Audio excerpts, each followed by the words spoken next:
ಇವತ್ತು ಕಬ್ಬು ಬೆಳೆಗಾರರ ಸಭೆ ಕೊನೆ ಹಂತದ ಸಭೆ. ಅದಕ್ಕೆ ಜಿಲ್ಲಾ ಉಸ್ತುವಾರಿ ಮಂತ್ರಿ ಅವರು, ಬಾಗಲಕೋಟೆ ಜಿಲ್ಲಾ ಉಸ್ತುವಾರಿ ಮಂತ್ರಿ ಅವರು ಹಾಗೂ ಜಿಲ್ಲಾಧಿಕಾರಿಗಳು ಹಾಗೂ ಜಿಲ್ಲಾ SP ನೇತೃತ್ವದೊಳಗೆ ಕಬ್ಬು ಬೆಳೆಗಾರರು, ಕಾರ್ಖಾನೆ ಮಾಲೀಕರು ಇದ್ರು. ಎಲ್ಲರೂ ನೇತೃತ್ವದಲ್ಲಿ ಸಭೆ ಏರ್ಪಟ್ಟಿರ್ತಕ್ಕಂಥ ಸಭೆ. ಇವತ್ತು ಹೋರಾಟದ ಯಶಸ್ವಿ ಏನಂದ್ರೆ 6-7 ವರ್ಷದಿಂದ ಇರ್ತಕ್ಕಂಥ ಹಿಂದಿನ ಬಾಕಿ ವಸೂಲಿ ಮಾಡಿರ್ತಕ್ಕಂಥದ್ದು ಒಂದೇ ಹೋರಾಟದ ಯಶಸ್ವಿ. ಅದ್ರ ಜೊತೆಗೆ ಸರ್ಕಾರ ಒಂದು ಬೆಲೆ ನಿಗದಿ ಮಾಡಿತ್ತು, ಸುತ್ತೋಲೆ ಹೊರಡಿಸಿತ್ತು. ಅದನ್ನು ಮೀರಿ ಸರ್ಕಾರದಿಂದ 3,300 ರೂಪಾಯಿ ಕೊಡಕ್ಕೆ ಒಪ್ಪಿಸಿರ್ತಕ್ಕಂಥ ಸರ್ಕಾರದ ಉಸ್ತುವಾರಿ ಮಂತ್ರಿ ಅವ್ರಿಗೆ ಹೇಳ್ತೇವೆ ನಾವು. ಅದಕ್ಕೆ ದಯವಿಟ್ಟು ಒಂದು ಮೊದಲನೇ ಕಂತಿನೊಳಗೆ 3,200 ಕೊಡಬೇಕು, ಎರಡನೇ ಕಂತಿನೊಳಗೆ 50-50 ಕೊಡ್ಬೇಕಂತ ಒಪ್ಕೊಂಡಿರ್ತಕ್ಕಂಥದ್ದು. ಅದಕ್ಕೆ ನಿನ್ನಿನ ದಿವಸ ಸಕ್ಕರೆ ಕಾರ್ಖಾನೆ, ಸಮೀರವಾಡಿ ಸಕ್ಕರೆ ಕಾರ್ಖಾನೆ ಒಳಗೆ ಒಂದು ಘಟನೆ ಘಟಿಸ್ತಿಲ್ಲ, ಅದಕ್ಕೆ ವ್ಯಕ್ತಪಡಿಸ್ತೇವೆ ನಾವು. ಅದು ಘಟನೆ ಆಗಬಾರ್ದಾಗಿತ್ತು. ಇವತ್ತಿನ ದಿವಸ ಹೋರಾಟಕ್ಕೆ ಇತಿಹಾಸ ಐತಿದು. ಇಲ್ಲಿ ತನಕ ಒಂದು ಕಲ್ಲು ಹೊಡೆದಿಲ್ಲ, ಒಂದು ಬೆಂಕಿ ಹಚ್ಚಿಲ್ಲ. ಅದು ಕಿಡಿಗೇಡಿಗಳು ಮಾಡಿರ್ತಕ್ಕಂಥ ಕೃತ್ಯ, ಅದನ್ನು ನಾವು ಖಂಡಿಸ್ತೇವೆ. ಇವತ್ತಿನ ದಿವಸ ದಯವಿಟ್ಟು ಅರ್ಥ ಮಾಡ್ಕೋಬೇಕು. ಸಕ್ಕರೆ ಕಾರ್ಖಾನೆ ಅವ್ರಿಗೆ ಮನವಿ ಮಾಡ್ಕೋತೇವೆ, ಟ್ಯಾಕ್ಟರ್ ಮಾಲಕರಿಗೆ ಮನವಿ ಮಾಡ್ಕೋತೇವೆ. ನಾವು ಏನು ಟ್ಯಾಕ್ಟರ್ ಸುಟ್ಟಿದಾವಲ್ಲ, ಟ್ಯಾಕ್ಟರ್ ಸುಡುವಂಥವ್ರು ನಾವು ಕಬ್ಬು ಹೋರಾಟಗಾರ ಯಾರೂ ಅಲ್ಲ. ಯಾಕಂದ್ರೆ ನಾವು ಕನಿಷ್ಠ ಏನಿಲ್ಲ ಅಂದ್ರೆ ನಿಮಗೆ ಸ್ಪಷ್ಟವಾಗಿ ಹೇಳ್ತಾನೆ, ಮನವಿ ಮಾಡ್ಕೋತಾನೆ ಅವ್ರು ಟ್ಯಾಕ್ಟರ್ದವ್ರಿಗೆ. ಟ್ಯಾಕ್ಟರ್ದ ಒಂದೊಂದು ಕಾರ್ಖಾನೆ ಒಳಗೆ 20 ಕೋಟಿ 25 ಕೋಟಿ ರೂಪಾಯಿ HNT ದುಡ್ಡು ಇಸದು ಕೊಟ್ಟಂಥವ್ರು ನಾವು ಹೋರಾಟ ಮುಖಾಂತರ ಅದೊಂದು ಯಶಸ್ವಿ ಆಗೈತಿ. ಯಾವ ಜಿಲ್ಲಾದಾಗೂ HNT ಬಾಕಿ ಇಳಿಸ್ಕೊಂಡಾರಲ್ಲ, ಯಾರೂ ಕೊಟ್ಟಿಲ್ಲ.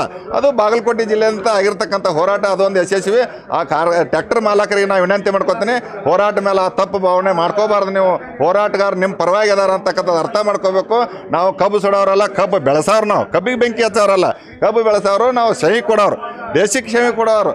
ಅದಕ್ಕೆ ನಾವು ಕೈ ಬಯಸಂಗಿಲ್ಲ ಅಂತಕ್ಕಂಥದ್ದು ಕಾರ್ಖಾನೆ ಮಾಲೀಕರಿಗೆ ಇನ್ನೊಂದು ಹೇಳೋಕ್ಕೆ ಇಷ್ಟಪಡ್ತೀನಿ. ದಯವಿಟ್ಟು ಅರ್ಥ ಮಾಡ್ಕೋ. ಕಾರ್ಖಾನೆ ಮಾಲೀಕರು ಅಂಥ ಕಿಡಿಗೇಡಿಗಳನ್ನ ಆ ಕಾರ್ಖಾನೆ ಒಳಗೆ ಇಟ್ಕೊಳ್ಳೋದಂತ ಇವತ್ತಿನಿಂದ ಹೊರಗೆ ಹಾಕ್ಬೇಕಂತವ್ರು. ಅದು ಇಟ್ಕೊಳ್ಳೋದ್ರಿಂದ ಮಾಡೋರ್ಲಿಂತ ಏನಾಗಂಗಿಲ್ಲ. ಕಾರ್ಖಾನೆ ಮತ್ತು ಕಬ್ಬು ಬೆಳೆಗಾರ ಸಂವಾದಿತ ಚರ್ಚೆ ಮುಖಾಂತರ ಏನು 4 ರೂಪಾಯಿ ಹೆಚ್ಚು ಕಡಿಮೆ ಆಗಲಿ, ನಮಗೂ ಕಷ್ಟ ಇರ್ತೈತಿ, ನಾವು ಬೇಡ್ತಿರ್ತೇವೆ, ಅವ್ರಿಗೆ ಕಷ್ಟ ಇರ್ತೈತಿ, ಅವ್ರು ಉಳಿಸೋದಿರ್ತಾರೆ. ಅದಕ್ಕೆ ಸಂವಾದಿತ ಚರ್ಚೆಗೆ ಬರಬೇಕು. ಮುಂದಿನ ಸಂದರ್ಭದೊಳಗೆ ಎಲ್ಲ ಹಂತದ ಏನು ಕಿಡಿಗೇಡಿಗಳು, ಗುಂಡಾಗಳು ಇದ್ದವ್ರನ್ನ ಹೊರಗೆ ಹಾಕಬೇಕು. ಕಾರ್ಖಾನೆ ಅವ್ರಿಗೆ ಮನವಿ ಮಾಡ್ಕೊತಾನೆ ನಾವು. ಸರ, ಈಗ ಪ್ರಮುಖ ಬೇಡಿಕೆ ಅದು ಸರ್ಕಾರ 3,300 ರೂಪಾಯಿ ಅಂತ ಘೋಷಣೆ ಮಾಡಿತ್ತು. ಅದಕ್ಕೆ ಹಿನ್ನೆಲೆ ಒಂದು ಸುತ್ತೋಲೆ ಹೊರಡಿಸಿತ್ತು. ಆ ರಿಕವರಿ ಆಧಾರ ಮೇಲೆ ಕೊಡ್ಬೇಕಂತಕ್ಕಂಥ ವಿಚಾರದೊಳಗೆ 3,050 ರೂಪಾಯಿ ಕೊಡಾಕತ್ತಾರೆ, ರೆಡಿ ಮಾಡಿದ್ರು ಅವರು. ಅದಕ್ಕೆ ನಾವು ಹೋರಾಟ ಬಿಗು ಹಿಡಿದಿದ್ದ ಸಸಿಂದ 3,300 ರೂಪಾಯಿಗೆ ಒಪ್ಕೊಂಡಾರು, ಕೊಡ್ತಾರಂತಕ್ಕಂಥ ಭರವಸೆ ಐತಿ.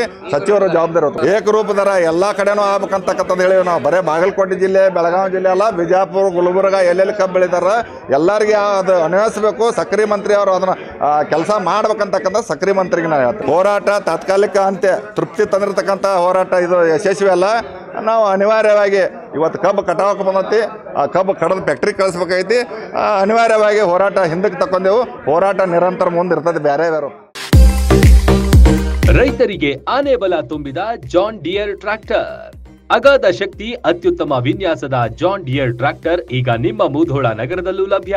190ಕ್ಕೂ ಅಧಿಕ ವರ್ಷಗಳಿಂದ ಸೇವೆ ಸಲ್ಲಿಸುತ್ತಿದೆ. 28 HP ಯಿಂದ 130 HP ಮಾಡೆಲ್ಗಳವರೆಗೆ ಲಭ್ಯವಿದೆ.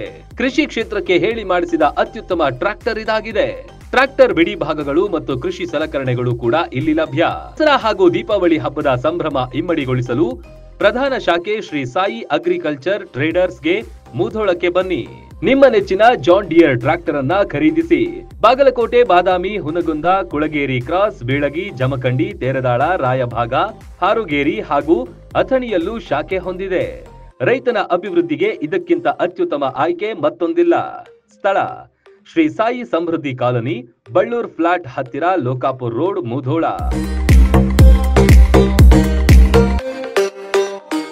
ರನ್ ಟಿವಿ ನ್ಯೂಸ್ ವಿಡಿಯೋಸ್ ನೋಡಲು ಸಬ್ಸ್ಕ್ರೈಬ್ ಮಾಡಿ, ಬೆಲ್ ಐಕಾನ್ ಪ್ರೆಸ್ ಮಾಡಿ.